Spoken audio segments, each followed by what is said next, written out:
మన భారతదేశంలో ప్రకృతి ఒడిలో వెలిసిన దేవాలయాలు ఎంతో పవిత్రమైనవి. ప్రత్యేకంగా నదీ తీరాల్లో ఉన్న ఆలయాలు ఆధ్యాత్మిక శక్తిని పంచుతాయి.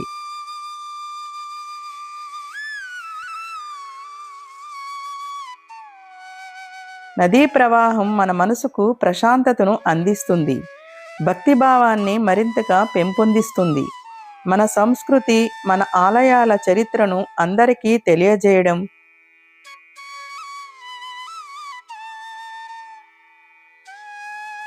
అలాగే పవిత్రమైన కృష్ణానదీ తీరంలో వెలిసిన మహాపుణ్యక్షేత్ర మహిమను మీ ముందుకు తీసుకురావడం ఇదే మా ఈ ప్రయత్నం.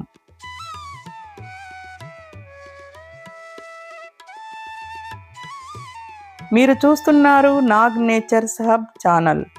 దయచేసి ఈ వీడియోని ఎక్కడా స్కిప్ చేయకుండా పూర్తి వరకు చూడండి.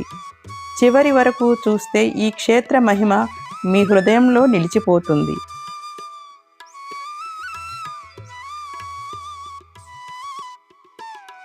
ఈరోజు మనం దర్శించబోయేది ఆంధ్రప్రదేశ్లోని గుంటూరు జిల్లా అమరావతిలో ఉన్న శ్రీ అమరలింగేశ్వర స్వామివారి దేవస్థానం. ఈ దేవాలయం కృష్ణానది ఒడ్డున ఉంది. ఇది పంచారామ క్షేత్రాల్లో ఒకటి. ఈ ఆలయం పంచారామ క్షేత్రాల్లో ఒకటిగా ప్రసిద్ధి చెందింది.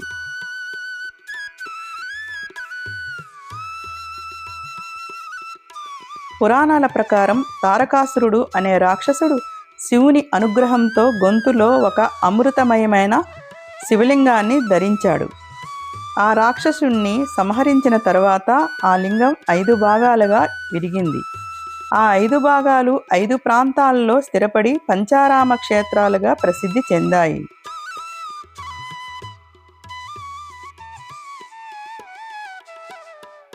అమరావతిలో పడిన భాగమే అమరలింగేశ్వర స్వామిగా వెలిసింది. అమరావతి ప్రాంతంలో ప్రతిష్ఠించబడిన లింగాన్ని దేవేంద్రుడు ఆరాధించాడని పురాణం చెబుతుంది.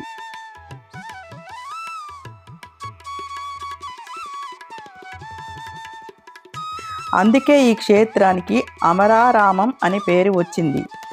అమర అంటే దేవతలు. కాలక్రమేణా అమరారామం అమరావతిగా మారింది అని చరిత్రకారులు భావిస్తారు. అందులో అమరావతిలో వెలిసిందే అమరలింగేశ్వర స్వామి పుణ్యక్షేత్రం.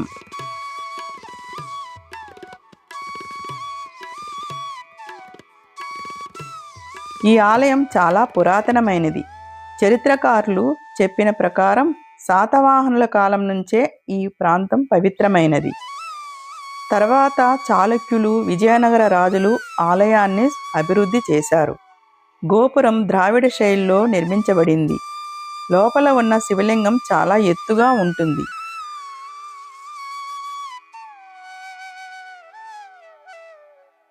ఇక్కడి శిల్పకళ ఎంతో అందంగా ఉంటుంది. ఈ లింగం ఎత్తు సుమారు 15 అడుగులు ఉంటుందని చెప్తారు. మరొక విశేషం, ఈ లింగంపై ఎర్రటి గుర్తు ఉంటుంది. దానికి ఒక పురాణ కథ కూడా ఉంది.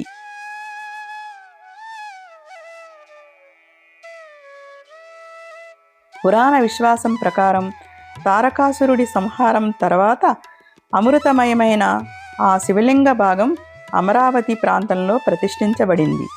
కాలక్రమేణా ఆ లింగం స్వయంభూగా క్రమంగా పెరుగుతూ ఉండేదని చెప్తారు.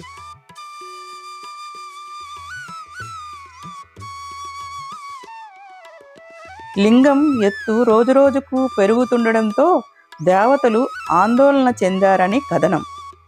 దేవేంద్రుడు మరియు ఇతర దేవతలు కలిసి పరమశివుని ప్రార్థించారు. అప్పుడు ఆ దివ్యశక్తి నియంత్రించబడేలా ఒక పవిత్ర కర్మ నిర్వహించబడింది అని చెప్తారు.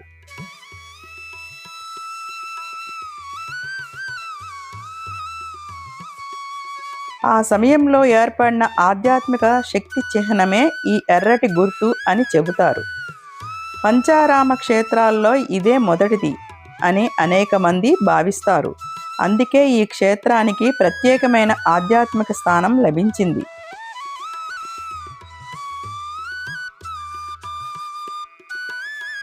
ఈ పవిత్ర క్షేత్ర వైభవాన్ని మీరు ఆస్వాదిస్తున్నట్లయితే ప్రకృతి, చరిత్ర, పవిత్ర క్షేత్రాల విశేషాలను తెలుసుకోవాలంటే మా నాగ్ నేచర్స్ హబ్ ఛానల్ని తప్పక వీక్షించండి. మీ యాత్రకు మా వీడియోలు ఒక మార్గదర్శకంగా ఉంటాయి.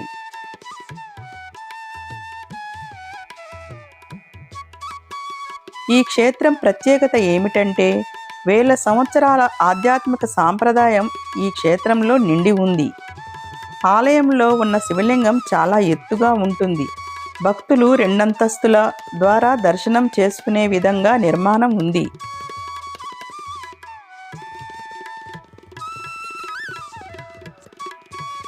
లింగంపై కనిపించే ఈ ఎర్రటి గుర్తును దర్శించడం ద్వారా శివుని అనుగ్రహం లభిస్తుందని భక్తులు విశ్వసిస్తారు. ఈ విశేషం భక్తుల్లో భక్తి, ఆశ్చర్యంతో కూడిన ఆధ్యాత్మిక అనుభూతిని కలిగిస్తుంది.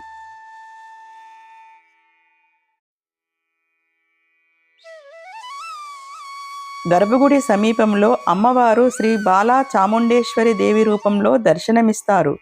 స్వామివారి శక్తి స్వరూపిణిగా భావించే ఈ అమ్మవారిని భక్తులు సౌభాగ్యం, శాంతి ప్రసాదించే దైవంగా ఆరాధిస్తారు. శివశక్తుల సమన్వయం ఈ క్షేత్రానికి మరింత ఆధ్యాత్మిక మహిమను అందిస్తుంది.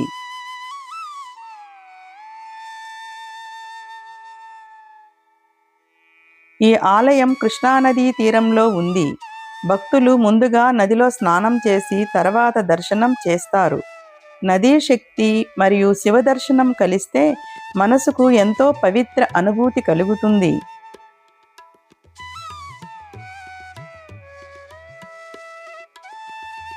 సాయంత్రం సమయంలో కృష్ణానది ఒడ్డున నిలబడి ఆలయాన్ని చూస్తే మనసుకు అపారమైన ప్రశాంతత లభిస్తుంది.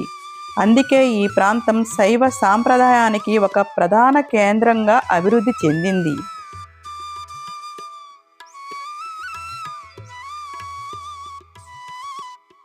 మహాశివరాత్రి సందర్భంగా ఇక్కడ భారీ ఉత్సవాలు జరుగుతాయి. కార్తీక మాసంలో దీపాలంకరణ చాలా అందంగా ఉంటుంది. ప్రతిరోజు అభిషేకం, అర్చనలు జరుగుతాయి.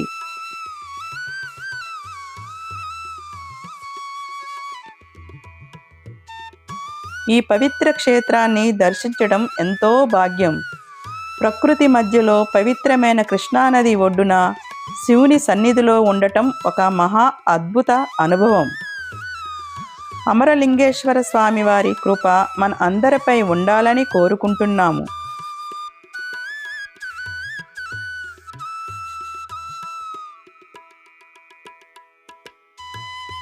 ఈ వీడియో మీకు నచ్చితే లైక్ చేయండి, షేర్ చేయండి. మీ అభిప్రాయాలను కామెంట్లో తెలియజేయండి. మరియు మా నాగ్ నేచర్స్ హబ్ ఛానల్ను సబ్స్క్రైబ్ చేయండి.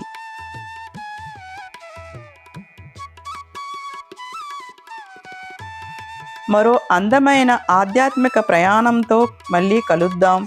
అప్పటి వరకు ప్రకృతిని ప్రేమించండి, పరమాత్మను స్మరించండి. ఓం నమః శివాయ. ఓం శ్రీ మాత్రే నమః.